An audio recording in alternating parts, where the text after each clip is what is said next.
திருப்பத்தூர் மாவட்டம் கந்தலியில் இந்திய கம்யூனிஸ்ட் கட்சியின் சார்பில் நாடு தழுவிய நடைபயண பிரச்சார இயக்கம் தொடங்கியது. இந்திய கம்யூனிஸ்ட் கட்சியின் சார்பில் 19 அம்ச கோரிக்கையை வலியுறுத்தி கிராமம் முதல் நகரம் வரை என்ற முழக்கத்துடன் மாநிலம் தழுவிய மக்கள் சந்திப்பு மற்றும் பிரச்சார நடைபயணம் ஆகஸ்ட் 6, 2026 முதல் தொடங்கப்பட்டது. இப்போராட்டம் ஆகஸ்ட் 15 வரை 10 நாட்கள் நடைபெறுகிறது. இதில் மக்கள் சந்திப்பு, துண்டு பிரசுரங்கள் வழங்குதல் மற்றும் பொதுமக்களின் குறைகளை கேட்டறிதல் உள்ளிட்டவை பிரச்சாரத்தின் முக்கிய நோக்கமாக கருதப்படுகிறது. அதன்படி திருப்பத்தூர் மாவட்டம் கந்தலி ஒன்றியத்துக்குட்பட்ட கஜல்நாயக்கன்பட்டியிலிருந்து இந்திய கம்யூனிஸ்ட் கட்சி சார்பில் நாடு தழுவிய நடைபயண பிரச்சார இயக்கம் நடைபெற்றது. இதில் மக்கள் விரோத ஒன்றிய பாஜக மோடியாட்சி அகற்றுவோம் என்ற வாசகத்துடன் திருப்பத்தூர் மாவட்டத்தில் அரசு மருத்துவக் கல்லூரி, அரசு பொறியியல் கல்லூரி, அரசு பெண்கள் கல்லூரி ஏற்படுத்துதல், தென்பெண்ணை பாலாறு இணைப்பு கால்வாய் திட்டத்தை நிறைவேற்றுதல், திருப்பத்தூர் மாவட்டத்தை வறட்சி மாவட்டமாக அறிவித்தல் உள்ளிட்ட பல்வேறு கோரிக்கையை வலியுறுத்தி இந்திய கம்யூனிஸ்ட் கட்சி மாவட்ட குழு சார்பில் நடைபயண பிரச்சார இயக்கம் தொடங்கியது.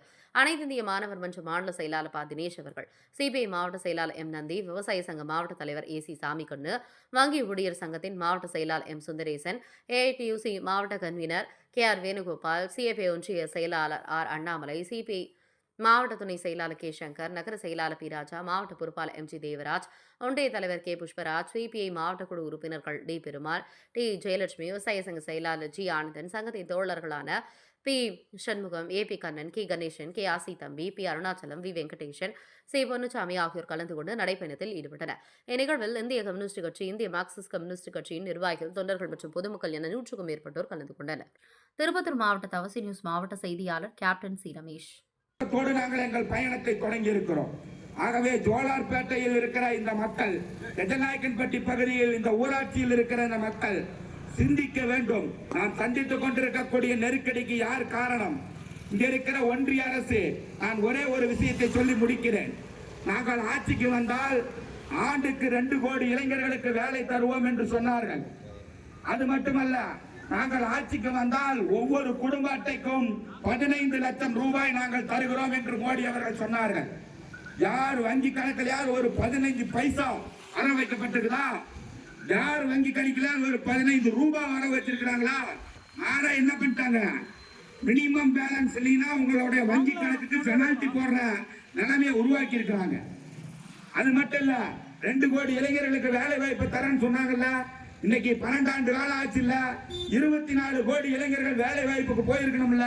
இன்னைக்கு எத்தனை இளைஞர்கள் படிச்சு முடிச்சுட்டு டீ கடையில டீ ஆத்துற வேலையும், புரோட்டா கடையில புரோட்டா கட்டுற வேலையும், அதே போல சுகி, சமோட்டோ இந்த மாதிரியான தனியார் கம்பெனிகளுக்கு அற்ப கூலிக்கு வேலைக்கு போற நிலைமைய உருவாக்கி இருக்கிறாங்க. அதுக்கு என்ன காரணம்? இந்த நாட்டில் இருக்கிற ஒட்டுமொத்த பொதுத்துறை நிறுவனங்களையும் இந்த ஒன்றிய அரசு தனியாருக்கு வித்துருச்சு. அதனால அரசு வேலை வாய்ப்புங்கிறது இன்னைக்கு இல்லாத நிலை உருவாகி இருக்கிறது. குறிப்பா சொல்லணும்னா, இந்த குப்பல்ற வேலை, மாநகராட்சியில, முனிசிபாலிட்டியில, ஊராட்சியில குப்பல்ற வேலை, இந்த குப்பல்ற வேலையை தனியாருக்கு வித்துட்டாங்க. குப்பல்ற வேலையை தனியாருக்கு வித்துட்டாங்க. அப்ப தொடர்ந்து அரசு வேலை என்பது ஒரு எட்டாக்கனியாக இன்றைக்கு ஏழை எளிய ஒடுக்கப்பட்ட மாணவர்களுக்கு மாற்றப்பட்டிருக்கிறது. இவற்றை எதிர்த்து போராட வேண்டும். நீங்கள் சிந்தித்து பார்த்து வாக்களிக்க வேண்டும் என்று உங்களிடத்திலே எடுத்து சொல்வதற்காக இந்த பயணத்தை தொடங்கி இருக்கிறோம். இந்த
மிகப்பெரிய பேரணியை இந்திய கம்யூனிஸ்ட் கட்சி நடத்திருக்கிறது.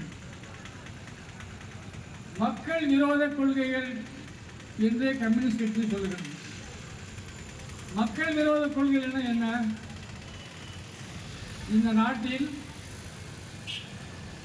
60% மக்கள் கிராமப்புறத்தில் இருக்கிறார்கள். இன்றைக்கு கிராமப்புறங்களெல்லாம் நசிந்து விவசாயம் இல்லாமல், வேலை இல்லாமல், வருவாய் இல்லாமல், தன்னுடைய பிள்ளைகளை பள்ளியில் படிக்க வைக்க வசதி இல்லாமல், மருத்துவம் பார்க்க முடியாமல் இன்றைக்கு பல்வேறு தொல்லைகளுக்கு ஆளாகியிருக்கிறார்கள்.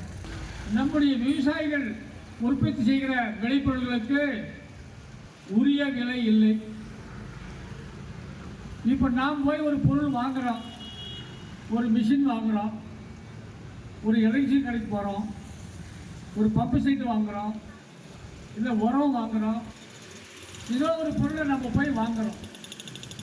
வாங்கும் பொழுது அந்த பொருளை வைத்து கொண்டிருப்பவன் விலை சொல்கிறான். நீ எந்த பொருளை கேட்டாலும் சரி, அப்போ அவன் சொல்கிற விலைக்கு நாம் வாங்கின்னு வரோம். இப்போ விவசாயி உற்பத்தி பண்ணுறான், நெல் உற்பத்தி பண்ணுறான், கரும்பு உற்பத்தி பண்ணுறான், தேங்காய் உற்பத்தி பண்ணுறான், காய்கறி உற்பத்தி பண்ணுறான், கோதுமை உற்பத்தி பண்ணுறான், பயிர் வகையில் உற்பத்தி பண்ணுறான். இப்படி பண்ணுறாங்க. இந்த விவசாயிகள் உற்பத்தி செய்கிற பொருளுக்கு விலை யார் சொல்கிறான்? விவசாயி சொல்கிறது இல்லை, வியாபாரம் பேசுகிறான். என்ன விலைக்கு கொடுப்ப அப்படின்னு வியாபாரம் பேசுகிறான். ஆனால் விவசாயி வாங்குகிற பொருளை வியாபாரம் பண்ணி வாங்குறது இல்லை. ஃபிக்ஸட் ரேட், குறிப்பிட்ட விலைன்னா நீங்கள் வாங்கி தான் தீரணும். ஒரே ₹1 குறைக்க மாட்டோம். அப்போ இதனால தான் டெல்லியில் விவசாயிகள் ஏறக்குறைய ஒரு ஆண்டு காலமாக டெல்லியிலே முகாமிட்டு போராடி 700 பேர் செத்தாங்க. டெல்லியில் இந்தியாவில் சுதந்திர போராட்டத்திற்கு பிறகு நடந்த மிகப்பெரிய போராட்டம் டெல்லியில் நடந்த விவசாயிகள் போராட்டம். இந்த போராட்டத்தை பார்த்து மிரண்டு மோடி அவர்கள் உங்களுடைய கோரிக்கைகளை நிறைவேற்றுகிறோம், நீங்கள் உற்பத்தி செய்கிற பொருட்களுக்கு கட்டுப்படியான விலையை நிர்ணயம் செய்கிறோம் என்று பல்வேறு வாக்குறுதிகளை கொடுத்தார். அந்த வாக்குறுதிகள் இன்று வரையில் நிறைவேற்றப்படவில்லை. பொதுவாக நம்முடைய சட்டம், இந்த டாக்டர் அம்பேத்கர் அவர்கள் உருவாக்கிய அரசியல் சாசனம், அரசியல் சட்டம் என்பதுதான் இன்றைக்கு இந்த நாட்டு 130 கோடி மக்களை வழிநடத்துகிற, பாதுகாக்கிற, அவருடைய உரிமைகளை பெற்று தருகிற சட்டம் அம்பேத்கர் உருவாக்கிய அரசியல் சட்டம். ஆனால் இன்றைக்கு அந்த சட்டத்தை மோடி மதிக்கிறாரா? உதாரணமாக பாராளுமன்றம் இப்பொழுது நடந்து கொண்டிருக்கிறது. பாராளுமன்றத்திலே விவசாயிகளை பற்றி விவாதிப்பதே இல்லை, தொழிலாளிகளை பற்றி விவாதிப்பதே இல்லை. ஒரு மசோதா பாராளுமன்றத்தில் தாக்கல் செய்தால் எம்பிக்கள், பாராளுமன்ற உறுப்பினர்கள், எதிர்கட்சி உறுப்பினர்கள் அவருடைய கருத்துக்களை சொல்ல வேண்டும், அதில் உள்ள குறைகளை சுட்டிக்காட்ட வேண்டும். இந்த சரத்துக்களை இதில் சேருங்கள், இது குறைபாடு இருக்கிறது என்று பல்வேறு அரசியல் கட்சியை சேர்ந்த எம்பிக்கள், பாராளுமன்ற கருத்தை சொல்வார்கள். ஆனால் மோடி ஆட்சியில் விவாதமே இல்லாமல் பல்வேறு மசோதாக்கள் நிறைவேற்றப்படுகிறது. இது அரசியல் சாசனத்துக்கு விரோதமான கொள்கை. ஆகவேதான் கம்யூனிஸ்ட் கட்சி சொல்கிறது, நம்முடைய பாரத பிரதமர் மோடி அவர்கள் அரசியல் சாசனத்துக்கு விரோதமாக செயல்படுகிறார், இவர் அகற்றப்பட வேண்டும் என்று இந்திய கம்யூனிஸ்ட் கட்சி தொடர்ந்து குரல் கொடுத்துக் கொண்டிருக்கிறது. இந்த பகுதியில் வாழ் பெரியோர்களே, தாய்மார்களே, வணிகம் செய்து கொண்டிருக்கிற வணிக பெருமக்களே, ஆங்காங்கே நின்று கொண்டிருக்கக்கூடிய பொதுமக்களே, உங்கள் அனைவருக்கும் வணக்கத்தை தெரிவித்துக் கொண்டு, இன்றைக்கு கம்யூனிஸ்ட் கட்சி 10 நாள் இந்தியா முழுவதும் ஒரு பிரச்சார நடைபயண இயக்கத்தை நடத்தி கொண்டிருக்கிறது. இந்த பிரச்சார நடைபயண இயக்கத்தினுடைய நோக்கம் இந்தியாவில் வாழ்கிற 140 கோடி மக்கள் அன்றாடம் சந்தித்துக் கொண்டிருக்கக்கூடிய பிரச்சனை, அந்த பிரச்சனைக்கு காரணமாக யார் இருக்கிறார்கள் என்பதை உங்களிடத்தில் எடுத்து சொல்வதற்கான முறையில் இந்த பிரச்சார இயக்கத்தை நடத்தி கொண்டிருக்கிறோம்.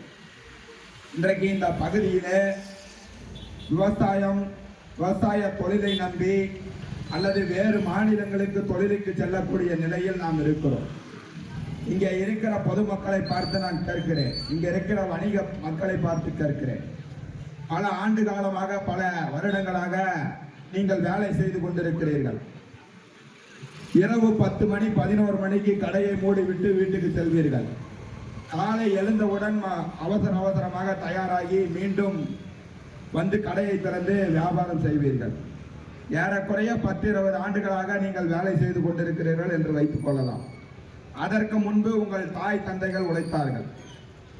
இப்படி ஆண்டாண்டு காலமாக தலைமுறையாக நாம் உழைத்துக் கொண்டே இருக்கிறோம். வேலைக்கு சென்று கொண்டுதான் இருக்கிறோம். உடல்நிலை சரியாகவில்லை அல்லது வீட்டில் ஏதேனும் விசேஷம் இருக்கிறது என்று சொன்னாலும் கூட நாம் வேலை செய்யாமல் இருக்க முடியாது. ஒரு 10 நாளைக்கு வேலைக்கு செல்லாமல் வீட்டில் உட்கார்ந்து சாப்பிடலாம் என்ற அளவிற்கு நம்மிடத்தில் பணம் இல்லை. ஆனால் நாள்தோறும் உழைத்துக் கொண்டே இருக்கிறோம். நம் வாழ்நாள் முழுவதும் உழைத்துக் கொண்டே இருக்கிறோம். நம் வாழ்க்கையில் என்ன முன்னேற்றத்தை கண்டிருக்கிறோம் என்பதை நீங்கள் உங்கள் மனச்சாட்சியின் மீது கை வைத்து கேட்டு பாருங்கள். ஒரு மனிதன் உழைக்கிறான் என்று சொன்னால் அந்த உழைப்பில் பாதி சதவீதமான பணத்தை அவன் மருத்துவ செலவிற்கு செலவு செய்கின்ற நிலை இன்றைக்கு உருவாகி இருக்கிறது.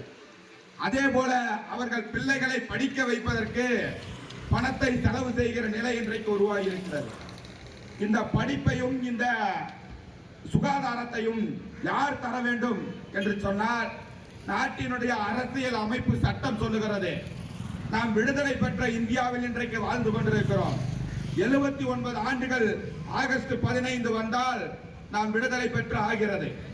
இந்த 79 ஆண்டுகளில் நமக்கு வாழ்வதற்கு வாழ்விடத்தை இந்த அரசு அமைத்து கொடுத்திருக்கிறதா, இந்த நாட்டை ஆண்டவர்கள் அமைத்து கொடுத்திருக்கிறார்களா என்று சொன்னால் இன்றும் பலரும் வாழ்கிற வீட்டிற்கு பட்டா இல்லை, பத்திரம் இல்லை, வாழ்வதற்கு வாழ்விடம் இல்லாமல் வாடகை கட்டி வாழுகிற நிலை இருக்கிறது.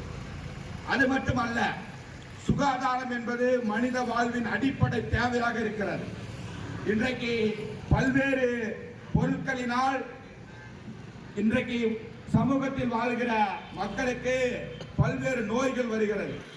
சின்னஞ்சிறிய வயதில் இருக்கிற குழந்தைகளுக்கு கூட இன்றைக்கு சுகர் என்ற அந்த சர்க்கரை நோய் வருகிறது. அதே போல 45-46 வயது இருப்பார். நேற்று தான் வந்து நல்லா நம்ம கிட்ட கடையில பேசிட்டு போயிட்டு இருப்பார். இன்னைக்கு பார்த்தா ஹார்ட் அட்டாக்ல இறந்துட்டாருங்கிற அதிர்ச்சிகரமான செய்தி நம்ம காதுல வரும். அதற்கு காரணம் என்ன? இந்த நாட்டில் ஒரு சுகாதாரமான நிலை இல்லை. இந்த சுகாதாரத்தை தரக்கூடிய அரசு நமக்கு தரமான மருத்துவத்தை தரவில்லை. மாறாக என்ன நடக்கிறது? நாடு முழுவதும் தனியார் மருத்துவமனைகள் உருவாகின்றன. கொரோனா என்கின்ற ஒரு கொடிய நோய் வந்தது. உலகம் முழுவதும் அந்த நோய் பாதித்தது.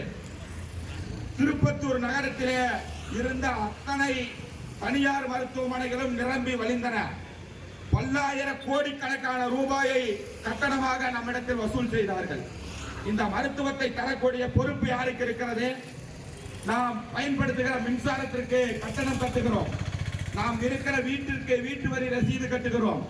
அதே போல பயன்படுத்துகிற குடிநீருக்கு குடித்தண்ணீர் வரி கட்டுகிறோம். இது போன்ற அனைத்திற்கும் வரியை நாம் செலுத்திக் கொண்டிருக்கிறோம். இந்த வரியை பெற்றுக் கொண்டு நமக்கான சுகாதாரத்தை தர வேண்டிய பொறுப்பு அரசாங்கத்துக்கு இருக்கிறது. ஆனா ஜிஹெச் போய் பாருங்க, ஒரு தனிநபர் நடத்தக்கூடிய மருத்துவமனை நல்ல புத்தம் புது பொலிவுடன் அனைத்து விதமான மருத்துவ உபகரணங்களும் அனைத்து விதமான ஸ்டாஃப்களும் இருப்பாங்க. ஜிஹெச் போய் பாருங்க, ஓபி சீட் வாங்குறதுக்கே ஒரு நாள் ஆகி போயிடும். நீங்க ஹார்ட் அட்டாக் உள்ள கொண்டு போனீங்களா, அட்மிஷன் போட்டு பெட்டுக்கு போகாட்டி செத்து போயிடுவோம். அந்த மாதிரி நிலைமை தான் இன்னைக்கு அரசு மருத்துவமனைகள் இருக்குது. இதை தர வேண்டிய பொறுப்பு யாருக்கு இருக்குது? நம்ம ஆளக்கூடிய அரசுக்கு இருக்கு. அதே போல கல்வி, இன்னைக்கு நம்ம மனசுலயே என்ன தோணுது? நம்ம பக்கத்து வீட்டு பையன் கார்மெண்ட் ஸ்கூல்ல படிக்கிறான், அங்க நல்லா இருக்குது கல்வி, எஜுகேஷன். கவர்மெண்ட் ஸ்கூல்லாம் சரியில்லை, இங்க படிச்சா என் பையன் வேலைக்கு படிக்க முடியாது, அவன் எதிர்காலம் பாதிக்குன்னு நாமளே போய் பிரைவேட் ஸ்கூல்ல சேர்த்தக்கூடிய நிலைமை இருக்குது. நல்லா யோசிங்க மக்களே. ஒரு தனிநபர் நடத்தக்கூடிய தனியார் பள்ளி எல்லா கட்டமைப்பு வசதிகளோடு இருக்குது. ஆனா ஒரு அரசாங்கம் நடத்தக்கூடிய பள்ளியில எந்த விதமான வசதி இல்லை. ஃபேன் ஓடாது, டேபிள் இருக்காது, நம்ம பிள்ளைங்க பைய கொண்டு போய் வைக்கிறதுக்கு இடம் இருக்காது. அப்ப இந்த மாதிரியான நிலை இன்றைக்கு 79 ஆண்டு காலமா இருக்குது. இதுக்கு யார் காரணம்? இந்த நாட்டில் இருக்கக்கூடிய அரசாங்கம் தான் காரணம். இவங்க யாருக்கான அரசாங்கமா இருக்கிறாங்க? பிரதமர் நரேந்திர மோடி அவர்கள் கடந்த 12 ஆண்டுக்கு முன்னாடி ஆட்சிக்கு வந்தார். என்ன சொன்னாரு? இந்த நாட்டில் படித்து முடிச்சுட்டு வேலைக்காக காத்துக்கிட்டு இருக்கிற இளைஞர்களுக்கு 2 கோடி பேருக்கு வருஷமான வேலை தரணும் சொன்னார். 70% மக்கள் ஒருவேளை உணவுக்கு வழி இல்லாமல் தவித்துக் கொண்டிருக்கிறோம். நாம